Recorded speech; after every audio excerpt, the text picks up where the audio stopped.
성경에는 갈대에 대한 구절이 종종 눈에 띄는 것을 알 수가 있는데요. 갈대는 약한 것의 상징일 것입니다. 깊은 의미에서 보면 우리 인간도 약한 갈대와 같다고 볼 수 있습니다. 우리는 이런 말을 곧잘 사용하죠. 철석 같은 의지를 가지고 있다. 하지만 인간의 의지는 사실 약합니다. 이사야서 말씀을 보면 모든 육체는 풀과 같다는 성경 말씀이 기록이 되어 있습니다. 이 말씀도 인생의 무상함을 알려주고 또한 인간의 연약한 모습을 드러내주는 말씀이라고 볼 수 있습니다. 여러분, 갈대는 약한 만큼 상하기가 쉽습니다. 모든 바람에 꺾이기가 쉽죠. 짐승이 한 번 지나가도 스쳐서 혹은 밟혀서 상하기 쉽습니다. 인간이 역시 그렇습니다.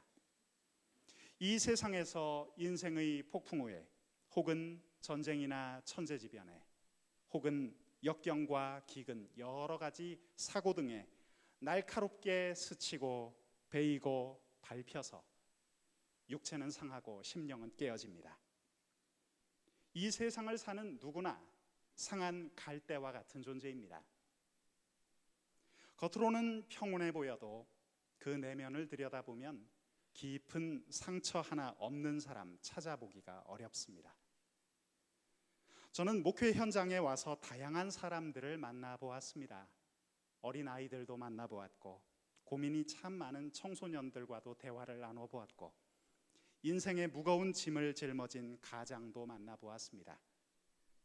사회에서 이름만 대면 누구나 다 알만한 아주 유명한 분도 만나서 대화를 나눠보았습니다. 하지만 그런 대화를 나눌수록 깨닫게 되는 것이 있습니다. 인간은 연약한 갈대와 같다는 것입니다. 갖은 유혹과 시험이 가득한 이 세상에서 사람들의 심령은 상할 대로 상해버렸습니다. 이 세상엔 상한 갈대가 가득합니다. 그런데 이 세상에서는 상한 갈대를 잘 돌보려고 하지를 않죠. 오히려 꺾어버리고 밟아버리는 것이 보통입니다. 상한 그릇은 내어버립니다. 병든 짐승은 내버려둡니다. 심한 전염병에 걸린 가축은 의도적으로 죽이기도 합니다. 그뿐이 아닙니다. 매일 매체를 통해서 보도되는 우리 사회의 모습을 보십시오. 적자 생존이나 자연도태 같은 말이 어색하지 않게 다가옵니다. 우리 대한민국 사회같이 정말 변화의 속도가 빠른 곳에서 생존 경쟁에 낙오한 사람은 넘어집니다. 쉴 새 없이 변화하는 현대사회의 모습에 많은 사람들이 어지러움을 느끼고 있습니다. 우리 하나님께서 이 세상 가운데 메시아이신 예수님을 보내신 것은 상한 갈대를 꺾지 않으시고 회복시켜 주시기 위함이었습니다. 우리 주님께서는 가시는 곳마다 상처 입은 사람을 고쳐주기를 힘쓰셨습니다. 바리새인들의 날카로운 비난과 조롱 가운데에도 주님은 아랑곳하지 않으시고 손 마른 자를 불쌍히 여겨 고쳐주셨습니다. 주님은 문둥병자를 깨끗하게 해주셨습니다. 중풍병자를 일으키셨습니다. 예수님을 만났던 소경은 눈을 뜨고 앞을 볼 수 있게 되었습니다. 절름발이는 걸을 수 있게 되었습니다. 우리 주님은 마음의 상처를 깊이 입은 사람들을 고쳐주기 위해서도 온 마음을 기울이셨죠. 말씀에도 나타나 있습니다.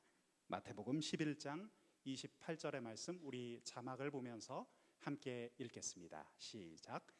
수고하고 무거운 짐진 자들아 다 내게로 오라. 내가 너희를 쉬게 하리라. 우리 주님은 마음 상한 사람을 불러서 상처 고쳐주시기를 원하셨죠. 우는 자와 함께 울어주셨습니다. 마음에 슬픔 당한 이들을 위로해 주셨습니다. 우리 주님께서는 죄로 상한 인간을 꺾어버리지 않으셨습니다. 회복시키셨습니다. 그렇게 인간을 구원하는 것이 바로 그분의 사명이셨습니다. 여러분께서는 요한복음 8장에 기록되어 있는 간음하다 붙잡힌 여인에 대해서 그 이야기를 들어서 알고 계실 겁니다. 하루는 예수님께서 성전에서 가르치고 계셨는데 한 무리의 바리새인들이 등장하죠. 한 여인을 끌고 왔습니다. 가늠하다가 붙잡혀온 여자였어요. 예수님 앞으로 그 여인을 마구 끌고 와선 거칠고 날카롭게 쏘아붙입니다. 요한복음 8장 5절의 말씀입니다. 모세는 율법에 이러한 여자를 돌로 치라 명하였거니와 선생은 어떻게 말하겠나이까? 주님께서는 바로 대답하지 않으셨습니다. 이들은 속히 대답하라고, 어서 대답하라고 아우성을 쳤습니다. 가늠하다 붙잡혀온 여자는 말 그대로 상한 갈대입니다. 바리새인들은 이 여인을 가만 내버려 두지 않았습니다. 아주 꺾어버리기를 재촉했습니다.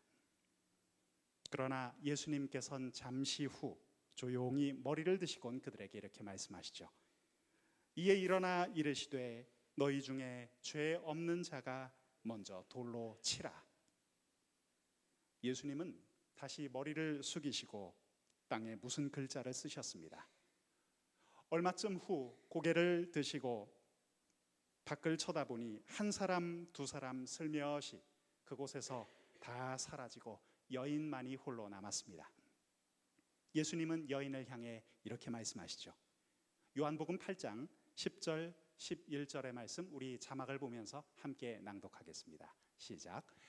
예수께서 일어나사 여자 외에 아무도 없는 것을 보시고 이르시되 여자여 너를 고발하던 그들이 어디 있느냐? 너를 정죄한 자가 없느냐? 대답하되 주여 없나이다. 예수께서 이르시되 나도 너를 정죄하지 아니하노니 가서 다시는 죄를 범하지 말라 하시니라. 그렇습니다. 우리 예수님께서는 이처럼 상한 갈대와 같은 약한 여인을 꺾어버리지 않으셨습니다. 우리들은 요한복음의 마지막 장에서 어떤 이른 아침 디베레아 바닷가에 있던 7 제자에게 찾아오신 예수님의 모습을 볼 수가 있는데요. 그날에 베드로는 다른 제자들과 함께 밤이 새도록 고기를 잡으려고 애를 썼습니다. 그런데 한 마리도 잡지를 못했습니다. 힘없이 돌아올 즈음 한 분이 나타나 이렇게 외치는 소리를 듣습니다. 그물을 배 오른편에 던져라. 그 말을 듣고 혹시나 하는 마음으로 그 편으로 그물을 던졌더니 뜻밖에도 고기가 많이 잡혔습니다. 그물이 찢어질 지경이라고 했습니다. 그제서야 제자들은 예수님께서 오신 것을 알게 되었죠. 그들은 재빨리 언덕으로 달려갔습니다. 예수님 서신 그곳으로 갔습니다. 베드로도 달려갔습니다. 하지만 예수님께서 잡히시던 밤의 그 기억 때문에 베드로는 사실 주님을 뵐 면목이 없었습니다. 예수님 앞에서 그토록 장담하고 큰 소리를 쳤던 베드로였지만 그는 그대로 하지를 못했죠. 주님께서 붙잡히셨던 그 저녁에는 정작 예수님을 부인했습니다. 한 번도 아니고 3번씩이나 베드로는 주님을 부인했습니다. 이런 부끄러움을 마음속에 안고 있던 베드로는 예수님의 얼굴을 막상 대하자니 머리가 숙여지고 풀이 죽었을 것입니다. 베드로는 말 그대로 상한 갈대입니다. 그러나 예수님께서는 베드로를 향해 다른 말씀을 묻지 않으셨어요. 다만 조용히 이렇게 말씀하실 뿐이었습니다. 요한복음 21장 16절의 말씀을 우리 함께 읽어보겠습니다. 함께 읽겠습니다. 또 두 번째 이르시되 요한의 아들 시몬아 내가 나를 사랑하느냐 하시니 이르되 주님 그러하나이다. 내가 주님을 사랑하는 줄 주님께서 아시나이다. 이르시되 내 양을 치라 하시고 만약 믿음을 물었더라면 만약 용기에 대해서 물었더라면 베드로는 대답할 말이 없었을 거예요. 하지만 우리 주님께서는 베드로를 향해서 사랑을 물으셨습니다. 다른 것은 다 부족할지라도 베드로의 마음 가운데 예수님을 사랑하는 마음이 있었던 것은 사실이었죠. 주님께서는 당신의 제자가 당신을 사랑하고 있다는 것을 알고 계셨습니다. 네가 나를 사랑하느냐? 네가 나를 사랑하느냐? 내가 나를 사랑하느냐? 주님께서는 3번을 물으시고 다시 이렇게 부탁하십니다. 내 양을 치라. 예수님께서는 상한 갈대를 꺾지 않으시고 회복시키셨습니다. 그리고 베드로에게 다시금 귀한 직분을 맡기셨습니다. 사랑하는 대광교회 성도 여러분, 옛날 사람들은 갈대를 가지고 종이를 만들어서 글을 쓰기도 했습니다. 혹은 갈대로 피리를 만들어 노래를 부르기도 했습니다. 예수님께서는 상한 갈대 같은 사람을 꺾지 않으셨습니다. 다시 회복시키셨습니다. 귀한 진리의 글을 쓰게 하셨고 귀한 하늘나라의 노래를 부르게 만드십니다.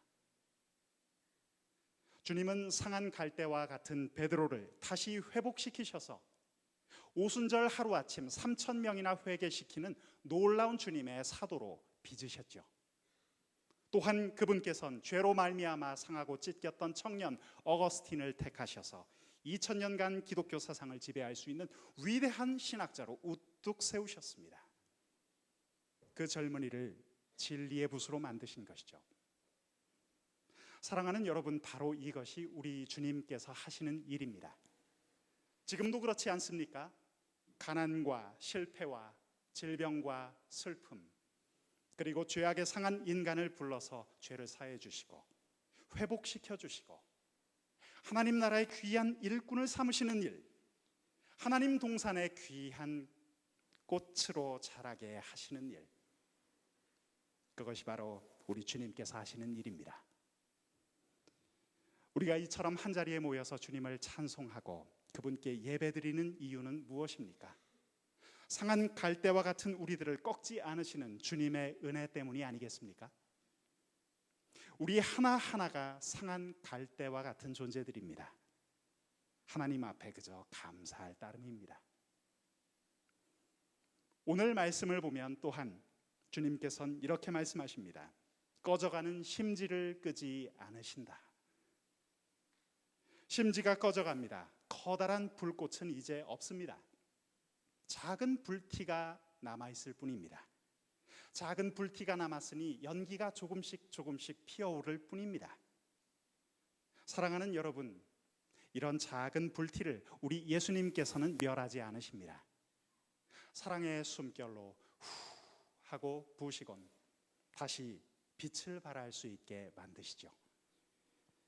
아무리 사람의 눈에 가망이 없어 보일지라도 인간의 깊은 내면에는 작은 불티가 남아 있습니다. 그 마음속 어딘가에 선을 향한 목마름이 있습니다. 우리 주님께서는 이 작은 불티를 일으키셔서 회개할 기회를 제공해 주십니다. 우리를 그렇게 새롭게 하십니다. 예수님 당시 여리고 성에는 삭개오라는 인물이 살고 있었죠. 그는 세리장으로 아주 악명이 높은 사람이었습니다. 유대 사람들은 그를 매국노라고 생각하고 있었습니다. 그는 유대 사람들의 돈을 착취해서 이방 로마 제국의 사람들에게 갖다 바쳤습니다. 여러 가지 불의와 토색을 행했습니다. 한마디로 가망 없게 보였던 사람입니다. 하지만 이 사람 삭개오는 예수님께서 그 고을을 지나가신다는 말을 듣고는 거리로 뛰쳐나오죠. 그는 키가 너무 작았어요. 그날따라 사람들이 너무나 많이 몰려들었습니다. 그래서 예수님을 제대로 볼 기회가 없었습니다. 하지만 그의 마음 가운데 예수님을 보고 싶은 마음이 너무나 간절하여 그는 결국 어디로 올라갑니까? 뽕나무 위로 올라가죠. 사랑하는 성도 여러분, 삭개오의 이 마음에도 하나님의 의를 사모하는 작은 불티가 남아 있었습니다. 그날 예수님께서는 삭개오의 얼굴을 바라보셨습니다. 꺼져가는 불티를 다시 돋우어서 큰 등불이 될 수 있게끔 하셨습니다. 그를 아브라함의 자손으로 회복시키셨습니다. 토색한 것을 4배나 갚고 재산의 절반을 팔아 가난한 사람을 구제해주는 온전한 하나님의 사람으로 그를 회복시키셨죠. 그렇습니다. 우리 예수님께서는 꺼져가는 심지를 끄지 않으십니다. 우리 예수님은 아무리 작은 불티도 다시 빛을 발할 수 있도록 만드시는 분이십니다. 오늘 말씀에서 우리는 예수님께서 이 낮고 낮은 세상에 오신 목적을 헤아려 볼 수가 있습니다. 주님의 그 마음을 우리가 느낄 수만 있다면 우리 곁을 스쳐 지나가는 많은 이웃들을 향하여 어떤 모습으로 다가가야 할지를 생각할 수 있을 것입니다. 사랑하는 성도 여러분, 우리 곁에는 지금 이 순간에도 상한 갈대와 같은 이들이 있습니다. 스치고 밟힌 사람들이 있습니다. 크게 낙심하여 갈 바를 잃고 방황하는 사람들이 있고, 때로는 절망을 꿈꾸면서 자살을 생각하는 사람들이 있고, 더 이상 내게는 희망이 없다고 자조 섞인 목소리로 읊조리는 젊은이들도 있습니다. 또한 학대와 궁핍함 속에 웅크리고 있는 어린아이들도 있습니다. 그것이 이 세상입니다. 사랑하는 성도 여러분, 우리 주님은 누구십니까? 상한 갈대를 꺾지 않으시고 꺼져가는 심지를 끄지 않으시는 분, 그분이 바로 우리 주님이십니다. 그분이 우리 곁에 계십니다. 우리가 세상 속 연약한 이들을 귀하신 주 예수께로 인도해야 하지 않을까요? 그분의 제자로 살아가야 할 우리들이 선한 손길을 건네야 하지 않겠습니까? 함께 기도하겠습니다.